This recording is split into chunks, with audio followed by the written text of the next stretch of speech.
Quando chega a época natalícia, na Ilha da Madeira, do decorrer do mês de dezembro, existem muitas tradições. Existem barracas de comeres e beberes, vemos presépios espalhados, pais natais a andarem nas cidades, música natalícia e parque de diversões com carrinhos de choque, nos quais eu e a minha família também decidimos lá ir, juntamente com o meu irmão e sua família e os avós. E decorreu uma situação que eu acho que era apropriada para ilustrar o tema da nossa mensagem. Estávamos a andar de carrinhos de choque, cada adulto acompanhado com uma criança, e tinha uns adolescentes a conduzir perigosamente na pista de carrinhos de choque, e uma das crianças estava com o braço de fora, levou um choque destes adolescentes que estavam a andar a conduzir perigosamente e magoou-se, chocou um pouco, a menina ficou a chorar e tudo mais, e mesmo assim, quando foi chamada a atenção estes adolescentes por as pessoas que lá estavam, era notável que não era a primeira vez que eles lá tinham estado, que era esse o seu comportamento. No entanto, vimos que as outras crianças, ao verem isso, tomaram mais precaução. Já tinham o cinto assim bem posto, tinham o braço por dentro, já estavam mais ao lado do adulto, tinham mais foco até pondo a mão à frente para já evitar um choque. E então isto levou eles a ter mais noção do perigo que existia nos carrinhos de choque. E então tomaram precauções para evitar qualquer dano. E semelhante à mensagem de hoje, quero destacar 3 precauções que, quando compreendidas, nos ajudará a proteger de heresia, mentirosos, falsas doutrinas, do engano, de ensinos anti-bíblicos. E essa era a situação e o contexto que esta carta foi escrita. Como já andamos a aprender nas mensagens anteriores, o apóstolo João, já na sua velha idade, estava a supervisionar uma rede de igrejas que, no entanto, falsos mestres, falsos profetas infiltraram-se na igreja, ensinaram falsas doutrinas acerca da identidade de Cristo que resultou no dano colateral em que os próprios crentes duvidaram da sua fé em Cristo, de ter vida eterna, perdão do pecado, e também os provocou a terem menos amor uns pelos outros. E isto tudo devido às falsas doutrinas acerca de Cristo. Compreendemos um pouco na última mensagem, um pouco melhor sobre a realidade da apostasia. Por que razão eles abandonaram? E nós notamos que tinham 2 verdades sobre a apostasia, que era uma realidade presente no versículo 18, quando ele escreveu: já agora muitos anticristos têm surgido, por isso sabemos que esta é a última hora. Então não nos deve surpreender tanto, porque sempre haverá pessoas que abandonarão a fé até Cristo voltar. No entanto, também uma segunda verdade que aprendemos no versículo 19 foi que a apostasia revela a igreja verdadeira. Portanto, estamos no capítulo 2, no versículo 19, onde o apóstolo João disse: eles, estes falsos mestres, saíram do nosso meio, mas na realidade não eram dos nossos, pois, se fossem dos nossos, teriam permanecido connosco. O facto de terem saído mostra que nenhum deles era dos nossos. Então, precisamos ter cuidado, porque muitas vezes essas pessoas acabam por influenciar negativamente os crentes genuínos dentro da igreja, antes de a abandonarem. E foi exatamente isso que aconteceu com os membros da igreja mencionada nesta carta. Eles foram levados a sentirem-se inseguros, a duvidar se realmente possuíam a vida eterna em Cristo, tudo devido aos falsos ensinamentos destas pessoas, que o apóstolo João já lhes chamou de anticristos. Então, como devemos proteger-nos de tais coisas? Da heresia, do ensino falso, de mentirosos. Então, o meu objetivo com esta mensagem é destacar 3 precauções contra a heresia. 3 precauções contra a heresia. Mas antes de mais, eu gostaria de ler o contexto da palavra aqui. Nós leremos do capítulo 1 Epístola de João, capítulo 2, versículo 18 a 27, mas focaremos o nosso ensinamento nos versículos 22 a 27. Então, 1 Epístola de João, capítulo 2, começando no versículo 18 até o 27. Esta é a palavra do Senhor. Filhinhos, esta é a última hora, e assim como vocês ouviram que o anticristo está vindo, já agora muitos anticristos têm surgido. Por isso sabemos que esta é a última hora. Eles saíram do nosso meio, mas na realidade não eram dos nossos, pois se fossem dos nossos, teriam permanecido connosco. O fato de terem saído mostra que nenhum deles era dos nossos. Mas vocês têm uma unção que procede do Santo. E todos vocês têm conhecimento. Não lhes escrevo porque não conhecem a verdade, mas porque vocês a conhecem e porque nenhuma mentira procede da verdade. Quem é o mentiroso, senão aquele que nega que Jesus é o Cristo? Este é o anticristo, aquele que nega o Pai e o Filho. Todo o que nega o Filho também não tem o Pai. Quem confessa publicamente o Filho tem também o Pai. Quanto a vocês, cuidem para que aquilo que ouviram desde o princípio permaneça em vocês. Se o que ouviram desde o princípio permanecer em vocês, vocês também permanecerão no Filho e no Pai. E esta é a promessa que Ele nos fez, a vida eterna. Escrevo-lhes estas coisas a respeito daqueles que os querem enganar. Quanto a vocês, a unção que receberam dele permanece em vocês, e não precisam que alguém os ensine. Mas, como a unção dele recebida, que é verdadeira e não falsa, os ensina acerca de todas as coisas, permaneçam nele, como ele os ensinou. Oremos. Grande Pai, oramos a Ti, sabendo que através da Sua palavra nos transformas e do Seu Espírito também. Pedimos que nos dês entendimento e que nos transformes a ser como Cristo, em nome dEle e para a glória dEle. Pedimos. Amém. Então, aprenderemos 3 precauções contra heresia. A primeira precaução que nos ajudará a proteger-nos contra os falsos ensinamentos ou heresia é reconhecer a natureza e suas consequências. Portanto, qual é o resultado de tal ensino? O que nos ensina acerca de Cristo? No versículo 22 e 23, o apóstolo João, repito, disse: quem é o mentiroso? É um homem que nega que Jesus seja o Cristo. Tal homem é um anticristo. Nega o Pai e o Filho. 23, quem nega o Filho tem o Pai. Quem reconhece o Filho também tem o Pai. Reparem, o apóstolo João usa uma palavra que se calhar muitos pastores não iriam usar, mas ele os chama mentirosos. São palavras fortes do apóstolo João. Chamar estas pessoas de mentirosos. Isto nos diz que deve ser muito importante para o apóstolo João e fundamental para os leitores reconhecerem eles como mentirosos. E como se reconhece um mentiroso? Pelas suas mentiras. A forma como se reconhece um mentiroso é pelas suas mentiras. E que mentiras estavam eles a ensinar aos crentes então? O apóstolo João responde à sua pergunta retórica no versículo 20, dizendo que é o homem que nega que Jesus seja o Cristo. Agora, para explicar brevemente o que Cristo quer dizer, deixe-me ler-lhe um artigo que fala deste assunto. Passo a citar. Messias vem da palavra hebraica Mashiach e significa ungido ou escolhido. O equivalente grego é a palavra Christos, ou, em português, Cristo. O nome Jesus Cristo é o mesmo que Jesus, o Messias.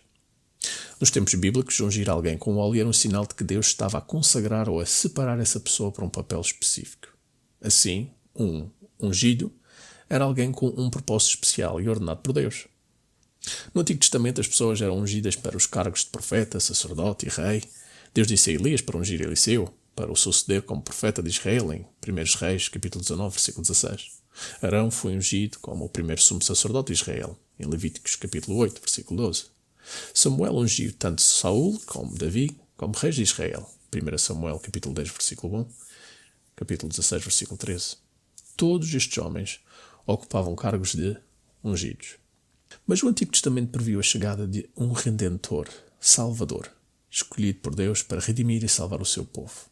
Isaías capítulo 42, versículo 1, capítulo 61, versículo 1 a 3. Este Redentor, os judeus chamavam de Messias. Termina a citação. Portanto, estes mentirosos estavam negando que Jesus era o ungido, o Messias. Daí, estariam também a negar a sua missão, a sua autoridade, o seu ministério, a sua vida na terra, o seu sacrifício, a sua expiação pelo pecado, o seu dom da vida eterna, os seus ensinamentos, as suas testemunhas, imagens, etc. Compreendem? E é isso que notamos nesta carta. Ensinavam um Jesus falso. Ensinavam doutrinas falsas. Promoviam um cristianismo falso. Eram mentirosos e anticristos. E é assim que o apóstolo lhes chama no versículo 22. Tal homem é o anticristo. Nega o Pai e o Filho.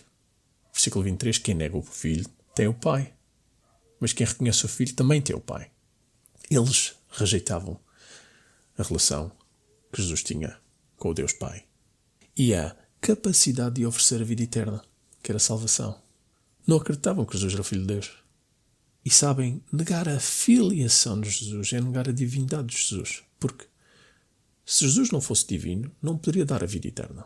Não poderia salvar-nos. Em João, no capítulo 19, quando Jesus estava diante de Pilatos, nos diz que os judeus insistiam dizendo: temos uma lei. E segundo essa lei, ele, Jesus Cristo, deve morrer porque afirmou ser o Filho de Deus. Então, por que razão a sua afirmação de ser o Filho de Deus seria considerada blasfémia e mereceria a pena de morte? Porque os líderes judeus compreenderam exatamente o que Jesus quis dizer com a expressão Filho de Deus.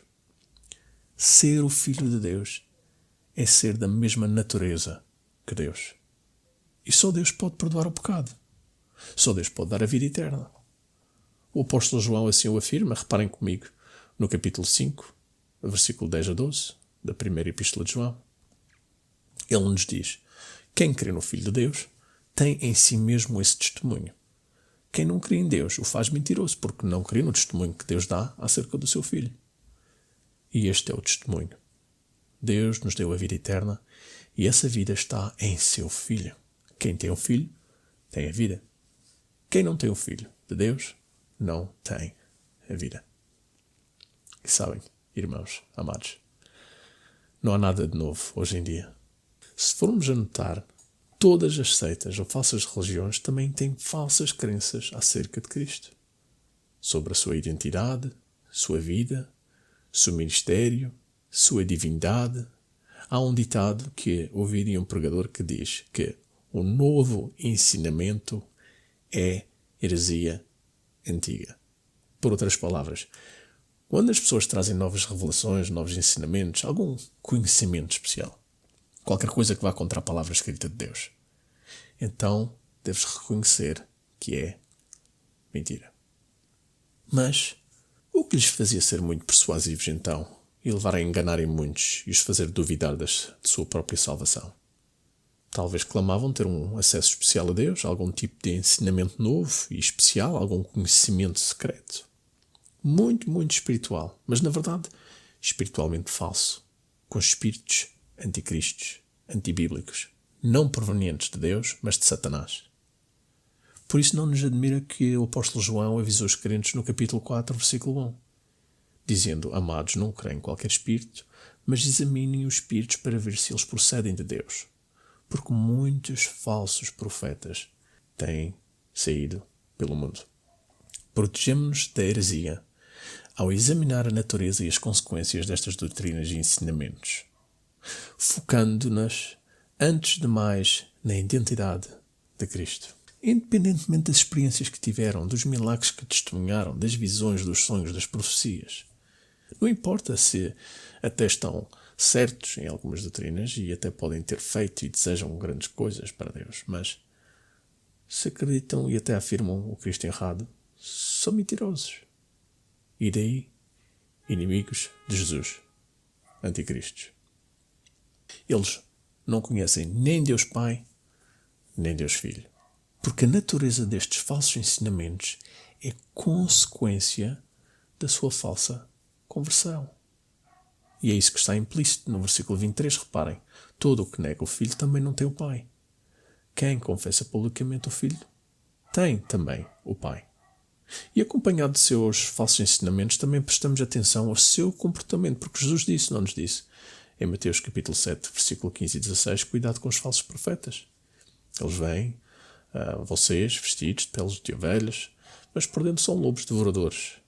E o versículo 16 nos diz, vocês os reconhecerão por seus frutos. Então as consequências dos seus falsos ensinamentos provêm da sua falsa conversão. E isso é evidente em seu comportamento. Simplesmente, eles não eram filhos de Deus e não se comportavam como filhos de Deus. Segundo as informações e detalhes dadas pelo apóstolo João nesta carta, podemos criar tipo um perfil e um carácter de tais pessoas, olhando os seus frutos, os seus comportamentos e entendimentos acerca de Cristo também. Por exemplo, eles negavam a autoridade e a suficiência do ensino apostólico, que é a palavra de Deus, no capítulo 1, versículo 1 a 4. Eles tinham falta de preocupação com o seu pecado, capítulo 1, versículo 6. Não tinham nenhum sentido de arrependimento, capítulo 1, versículo 10. Eram desobedientes aos mandamentos de Deus, capítulo 2, versículo 4. Eram interessados no mundo e nas coisas do mundo, capítulo 2, versículo 15 e 16. Não tinham desejo de pertencer a uma igreja, capítulo 2, versículo 19. Tentaram enganar muitos, capítulo 2, versículo 26.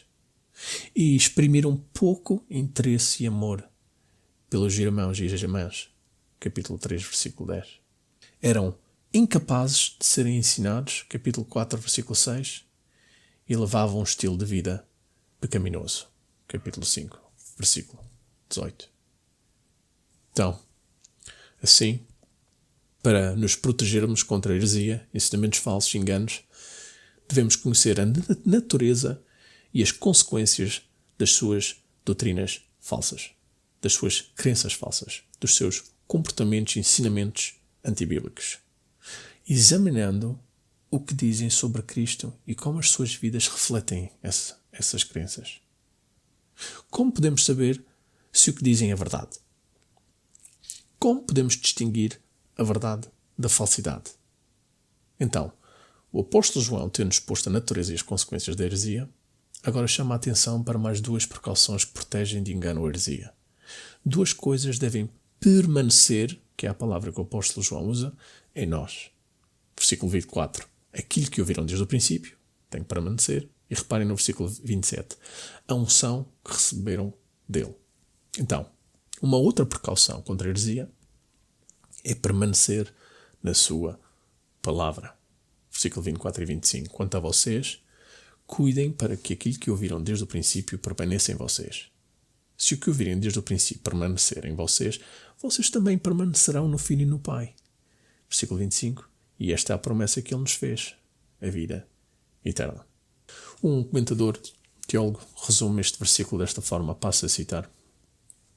A salvaguarda dos crentes contra os falsos mestres é deixar habitar em vocês aquilo que ouviram desde o princípio. Isto refere-se aos ensinamentos do Senhor Jesus e de todos os seus apóstolos. A nossa grande segurança é manter-nos próximos da palavra de Deus. Devemos testar tudo com o que dizem as Escrituras. Se o ensinamento não concorda com a Bíblia, então também devemos rejeitá-lo.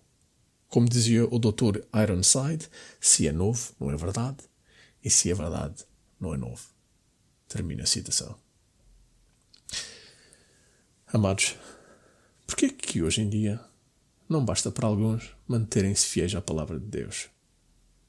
Permanecer na palavra de Deus. Porquê é que as pessoas querem mais? Porquê é que a palavra de Deus não é suficiente? Tem que ser suplementada com outras coisas. Seja tradições, emoções, experiências, milagres, profecias, dons. Sabem, muitos têm coceira nos ouvidos e correm atrás de pregadores que dizem coisas que lhes interessam, negligenciando a sã doutrina da palavra de Deus E o apóstolo Paulo avisou Timóteo, o jovem pregador, dizendo na segunda carta a Timóteo, capítulo 4, versículo 3, o apóstolo Paulo escreveu: pois virá o tempo em que não suportarão a sã doutrina, ao contrário, sentindo coceira nos ouvidos, juntarão mestres para si mesmos, segundo os seus próprios desejos. Charles Spurgeon, um famoso pregador inglês da antiguidade, disse uma vez que a palavra de Deus é como um leão. Não tens de defender um leão. Tudo o que tens de fazer é libertar o leão e o leão defender-se-á. Sabem, a palavra de Deus é mais afiada do que qualquer espada de 2 gumes. Protege, mas também ataca. Conforta, mas também corrige. Expõe as nossas fraquezas, mas também nos dá força. E quando tiverem tempo, leiam o sermão do Senhor Jesus Cristo no livro de Mateus, nos capítulos 5 a 7, e verão que ele ensinou coisas muito duras e sérias, desafiando os seus ouvintes e ao mesmo tempo proporcionando conforto e esperança. E a nós também.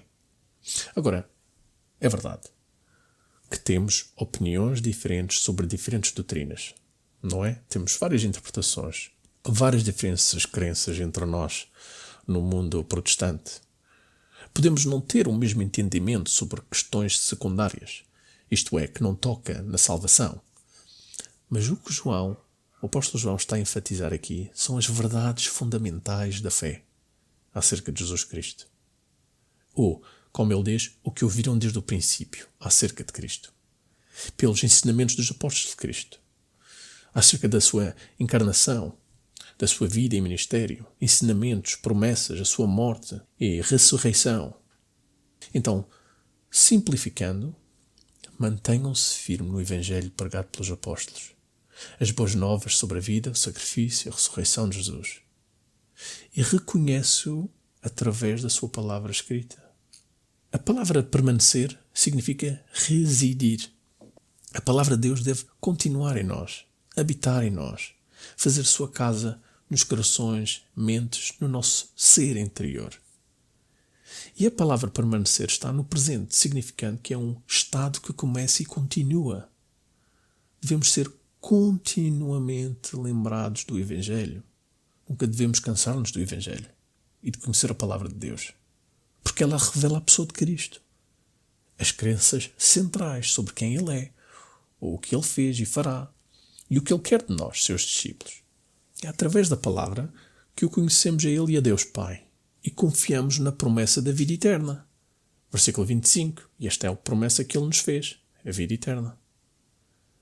Mas sabem, vida eterna não é algo para ser experienciado somente no futuro. Jesus diz-nos que a vida eterna é conhecer Deus Pai, e Jesus é quem Ele enviou, em João capítulo 17, versículo 3.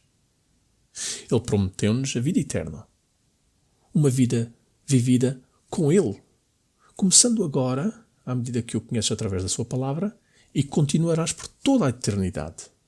Essa é a sua promessa. E a vida eterna não é apenas uma questão de duração, mas sim de qualidade, uma vida de conhecer o nosso Criador, começando agora e para todo sempre. E isto requer que permanecemos naquilo que ouvimos, na palavra de Deus. Os primeiros versículos desta carta enfatizam a importância da comunhão com o Pai e o Filho. Não pode haver comunhão com Deus sem a sua palavra. Portanto, para se proteger contra o engano, deve permanecer na palavra de Deus. Residir na palavra de Deus. Só assim conseguirás distinguir a verdade do erro. Mas só saber a palavra não é suficiente. Requer a ajuda do Espírito Santo. Por fim, deves permanecer também no Espírito Santo. Outra precaução que nos ajuda contra a heresia não é saber só a sua natureza dos ensinamentos e as consequências na vida, praticamente falando, permanecer na palavra, mas também permanecer no Espírito Santo. Versículo 26 e 27. Escrevo estas coisas a respeito daqueles que os querem enganar.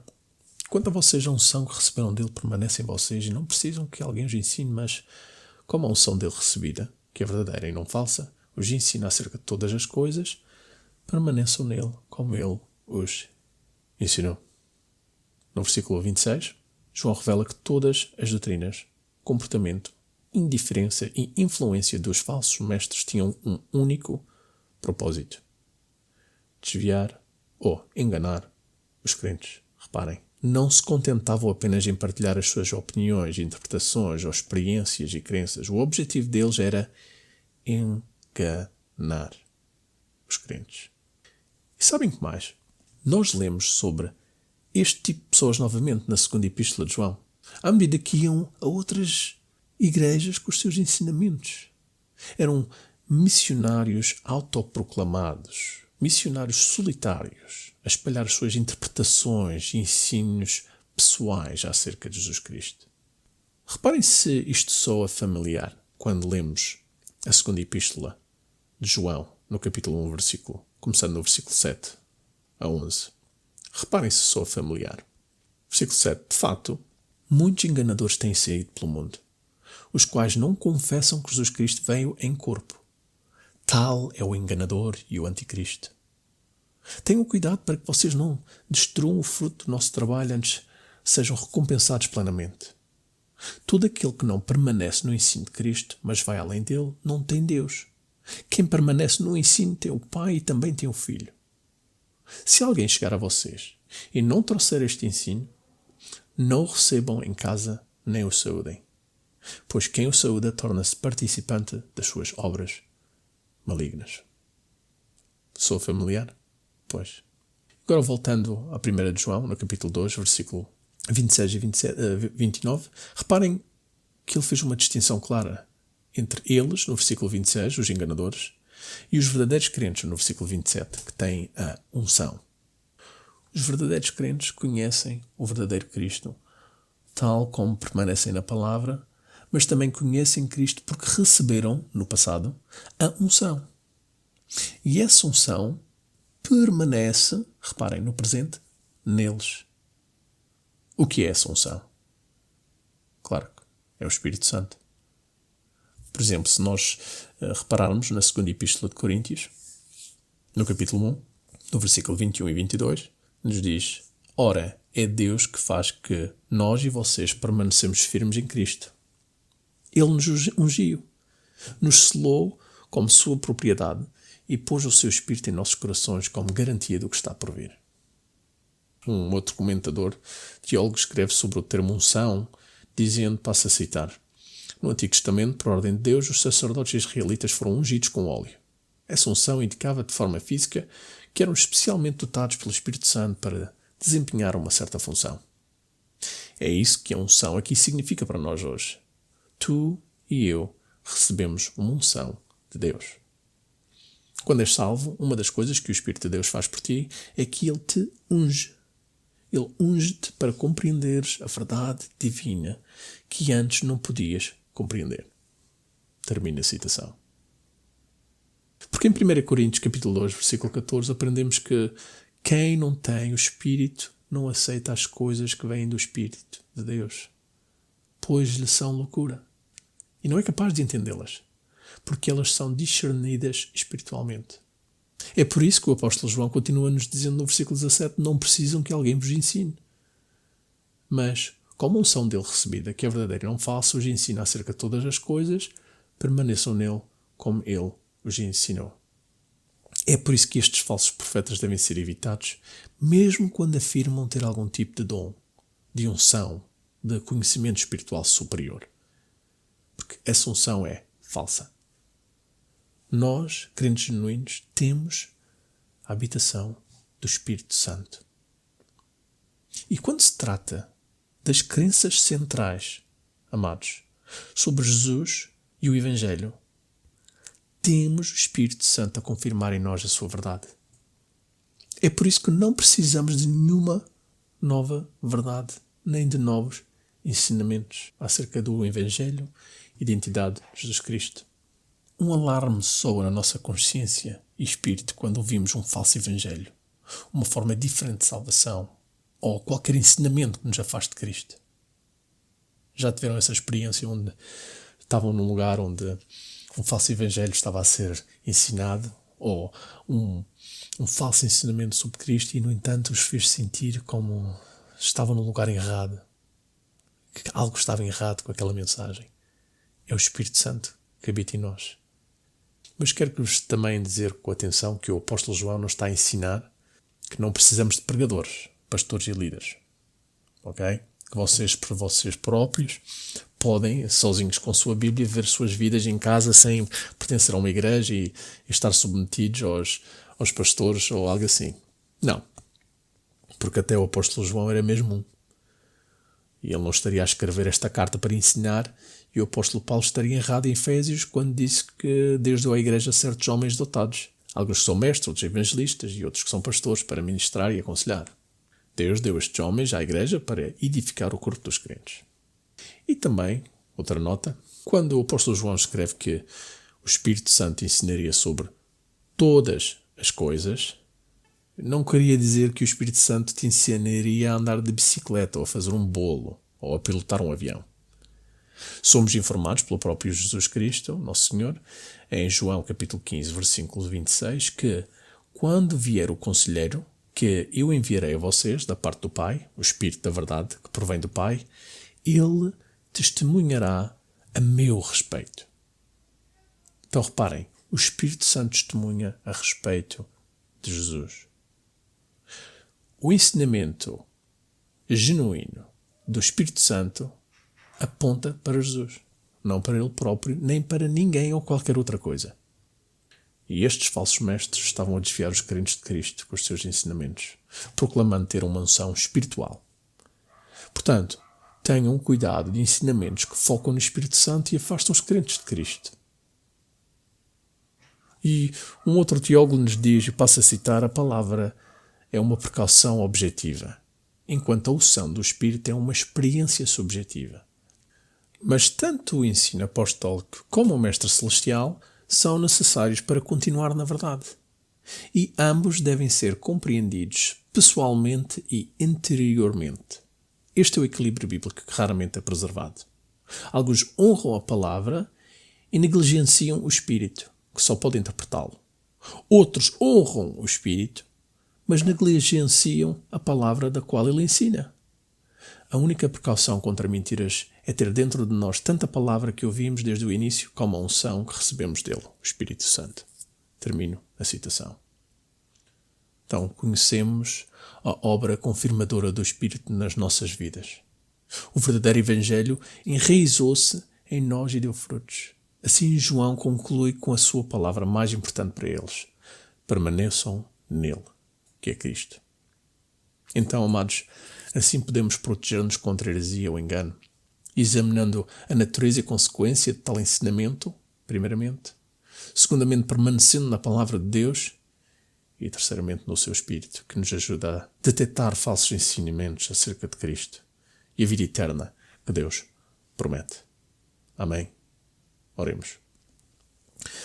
Grande Pai, agradecemos por as precauções que temos, sabendo que quando olhamos para os ensinamentos e crenças acerca de Cristo, temos não só a sua palavra, como o seu Espírito que nos ajuda a lidar-nos a toda a verdade. Agradecemos da sua palavra, que é viva e que nos aponta para Cristo. Do seu Espírito, que não nos só conforta, mas também nos guia e nos transforma. E então pedimos, Pai, que agora estamos mais equipados para viver para si, honrar-lhe com as nossas atitudes e ações e servir-lhe com todas as nossas vidas. Pedimos em nome de Jesus Cristo. Amém.